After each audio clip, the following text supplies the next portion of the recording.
नमस्कार, मैं हूं रविशंकर। एक बार फिर से आपका स्वागत है आपके अपने YouTube चैनल स्मार्ट स्टडी में। तो आज हम बात करेंगे दुनिया के ऐसे जगहों के बारे में जहां से एरोप्लेन का गुजरना सख्त मना है। टेक्नोलॉजी के इस महान युग में भी ऐसी कई जगह है जहां विज्ञान की टेक्नोलॉजी भी काम नहीं कर सकी। तो आज के इस वीडियो में हम जानेंगे कुछ ऐसे ही जगहों के बारे में। दोस्तों, अगर आपको हमारा काम पसंद आता है और आप चाहते हैं कि हम ऐसे ही इंफॉर्मेटिव वीडियोस आपके लिए लाते रहें, तो आप चैनल को सब्सक्राइब करके बेल आइकन भी दबा सकते हैं। आप में से कई लोग ऐसे होंगे जिन्हें एरोप्लेन से आना जाना बहुत पसंद होगा।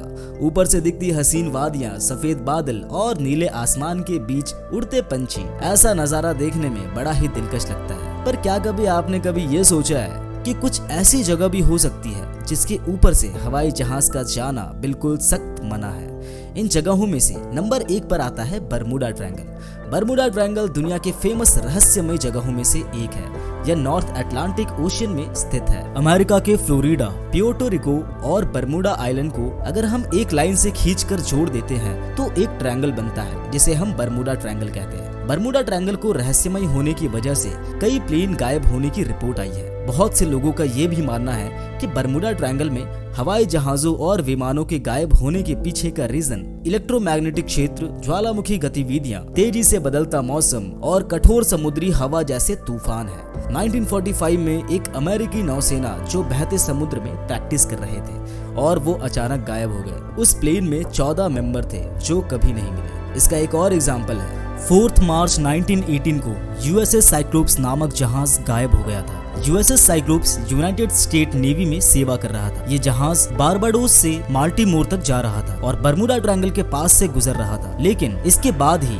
जहाज का कोई पता नहीं चला। जितने भी प्लेन या शिप इसके पास से गुजरी वह कभी वापस नहीं आई। ना जहाजों में बैठे लोगों की मौत का कोई सबूत मिला और ना ही जहाज के मलबे। ऐसी कुछ घटनाओं के बाद पायलट यहाँ से प्लेन ले जाने से बचते हैं। दूसरे नंबर पर आता है तिबेटियन प्लेट्यू। तिबेटियन प्लेट्यू दुनिया का सबसे ऊंचा स्थान है। इसे दुनिया का छत भी कहा जाता है। ये प्लेट्यू एशियन महाद्वीप पर स्थित है और भारत, भूटान, चाइना और म्यांमार जैसे 9 देशों के साथ शेयर करता है। इसकी ऊंचाई 14,000 फीट है और इसका क्षेत्रफल लगभग 25 लाख स्क्वायर फीट में फैला हुआ है, जो काफी बड़ा एरिया है। और इतने बड़े एरिया में अनगिनत पहाड़े हैं। इमरजेंसी में प्लेन कुछ पहाड़ों को पार कर लैंड कर सकते हैं। पर तिबेटियन प्लेट्यू के इतने दूर तक के इलाके में फैले होने की वजह से पायलट के पास इतना समय नहीं होता कि वो इतने दूर तक के क्षेत्र में फैले ढेरों पहाड़ों को इमरजेंसी में पार कर सुरक्षित जगह पर लैंड कर सके। क्योंकि इमरजेंसी में किसी वजह से अगर पैसेंजर को प्लेन में रखे ऑक्सीजन प्रोवाइड करवाना पड़े तो वो ऑक्सीजन 20 मिनट से ज्यादा सपोर्ट नहीं कर सकता। और इन्हीं 20 मिनट में ही पायलट को प्लेन 35,000 फीट से करीब 10 से 11,000 फीट पर लाना होता है ताकि उन्हें नेचुरली ऑक्सीजन मिल सके और वो सेफली लैंड हो सके। यहाँ mount Everest, mount Kailash, mount Kanchenjunga और माउंट मकालू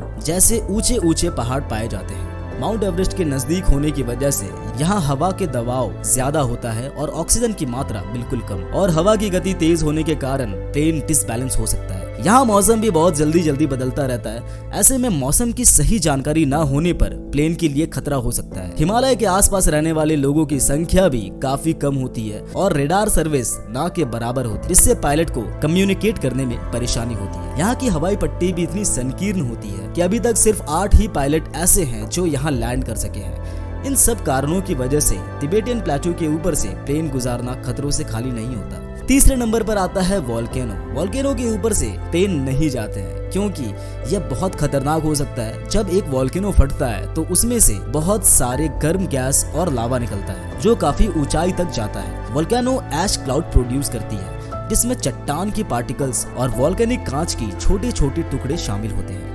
ये टुकड़े हवाई जहाज के इंजन, खिड़कियां और भी कई जरूरी कंपोनेंट्स को नुकसान कर सकते हैं, जिसके कारण पायलट को सुरक्षित नेविगेशन करने में थोड़ा मुश्किल हो जाता है। वोल्केनो के फटते ही कई तरह के गैस उत्पन्न होते हैं जिनमें सल्फर डाइऑक्साइड, कार्बन डाइऑक्साइड और हाइड्रोजन सल्फाइड शामिल होते हैं। यह गैस टॉक्सिक कोरिसिव हो सकते हैं जो एयरक्राफ्ट और पैसेंजर दोनों को नुकसान पहुंचा सकते हैं। 1980 में अमेरिका के वॉशिंगटन स्टेट में स्थित माउंट सेंट वोल्केनो फटा था। इस वोल्केनो के फटने से पहले एविएशन ऑफिशियल्स ने इसके आसपास के एयर स्पेस में टेम्पररी बैन लगाया था, जिससे कि कोई भी प्लेन वोल्केनो के ऊपर से ना जाए। लेकिन फिर भी वोल्केनो के फटने के समय एक स्मॉल प्लेन वोल्केनो के ऊपर से गुजरता हुआ देखा गया, जिसकी वजह से प्लेन के इंजन में प्रॉब्लम आ गई और वो वहीं क्रैश क्रैश हो गया। इस एक्सीडेंट में 3 लोगों की मौत हो गई। आज तक की सबसे बड़ी वोल्केनो साउथ पैसिफिक ओशियन में 15 जनवरी 2020 में फटा था, जो टोंगा आइलैंड में है। इसकी राख 22 किलोमीटर तक ऊपर आसमान में उठा, जो किसी भी प्लेन को क्रैश करने के लिए काफी है। इसलिए वोल्केनो के ऊपर से भी प्लेन जाते हुए नहीं दिखते हैं। चौथे नंबर पर आता है एरिया 51। यूएस के राज्य नेवाडा के ऊपर से भी प्लेन ले जाना मना है, क्योंकि यहाँ के कुछ हिस्से मिलिट्री बेस्ड है, जैसे कि एरिया 51, जहाँ अक्सर अपने देश की सुरक्षा को लेकर गुप्त रूप से नई वेपन के रिसर्च चलते रहते हैं। यह इलाका चारों तरफ पहाड़ों से घिरा हुआ है, जिसकी वजह से पृथ्वी की जमीन से कोई इसे नहीं देख सकता, लेकिन आसमान से जरूर देख सकता है। इसलिए अपने देश की सिक्योरिटी और सीक्रेट को सेफ रखने के लिए वहाँ एयर ट्रैफिक रेस्ट्रिक्टेड है और कुछ एरिया में उड़ान करना पूरी तरह से बैन है। 5वें नंबर पर आता है प्रशांत महासागर। अगर आप प्रशांत महासागर यानी पैसिफिक ओशियन को प्लेन से पूरी तरह देखना चाहते हैं तो यह आपके लिए थोड़ा मुश्किल होगा, क्योंकि पैसिफिक ओशियन के ऊपर से पायलट ले जाने से बचते हैं। वो इसलिए क्योंकि पैसिफिक ओशियन दुनिया का सबसे बड़ा और गहरा समुद्र है। यहाँ का एटमॉस्फेयर बहुत अलग है। यहाँ की हवाओं में ओजोन बहुत कम होता है और हवाएं बहुत अधिक चलती है। पूरे प्रशांत महासागर में कहीं भी जमीन का नामो निशान नहीं मिलेगा। दूर दूर तक पानी ही पानी होने की वजह से यहाँ इमरजेंसी में पायलट प्लेन को लैंड नहीं कर सकते। पायलट उस जगह से प्लेन को ले जाना सेफ समझते हैं जहाँ ज्यादा से ज्यादा इमरजेंसी में लैंड करने की जगह हो। इसलिए पैसेंजर की सुरक्षा को देखते हुए पायलट यहाँ से प्लेन नहीं ले जाते हैं। 5वें नंबर पर आता है भारत के कुछ मंदिर। भारत एक धार्मिक देश है, जहाँ ऐसे कई मंदिर है जो ऊंचे पहाड़ और दूर जगहों पर है, और उन्हें एयरक्राफ्ट से सेफ रखने के लिए एविएशन रूल को फॉलो किया जाता है। और इस रूल को फॉलो करते हुए कई मंदिर के ऊपर से प्लेन नहीं जाते हैं, जैसे कि 4 धामों में से एक है जगन्नाथ मंदिर, जो उड़ीसा के पुरी में है और 4 लाख स्क्वायर फीट में फैला हुआ है। इस मंदिर के ऊपर से प्लेन नहीं गुजरते हैं। जगन्नाथ मंदिर के ऊपर एक अष्ट धातु चक्र है, जिसे नील चक्र के रूप में जाना जाता है। ऐसा माना जाता है कि ये चक्र उड़ाने वाले हवाई जहाजों के संचार में रुकावट पैदा करते हैं, इसलिए प्लेन मंदिर के ऊपर से उड़ने से बचते हैं। जिसकी पवित्रता और परंपराओं को सुरक्षित रखने के लिए मंदिर के ऊपर से प्लेन ले जाना बैन है, ताकि मंदिर के चारों ओर की सुंदरता और वातावरण को नुकसान ना हो। जैसे कि उत्तराखंड में बद्रीनाथ और राजस्थान में तिलवाड़ा जैन मंदिर है, जिनके ऊपर से एरोप्लेन का गुजरना सख्त मना है, क्योंकि यहाँ हर दिन हजारों श्रद्धालु आते हैं और उनकी सुरक्षा को लेकर यह प्रतिबंध लगाया गया है। ऐसे ही मुसलमानों की पवित्र स्थल सऊदी अरब की सिटी मक्का के ऊपर से भी प्लेन का गुजरना बैन है, और यह बैन भी वहां आने वाले हजारों श्रद्धालुओं की सुरक्षा को लेकर वहां की सरकार ने लगाई है। दोस्तों, अगर आपको प्लेन उड़ाने का मौका मिले तो इनमें से कौन सी जगह के ऊपर से आप प्लेन को गुजारना चाहोगे, ये हमें कमेंट्स में जरूर बताएं। और अगर आपको वीडियो पसंद आता है तो इसे लाइक करें, चैनल को सब्सक्राइब करें और अपने दोस्तों के साथ जरूर शेयर करें। आज के लिए इतना ही, मिलते हैं अगले वीडियो में, तब तक के लिए नमस्कार।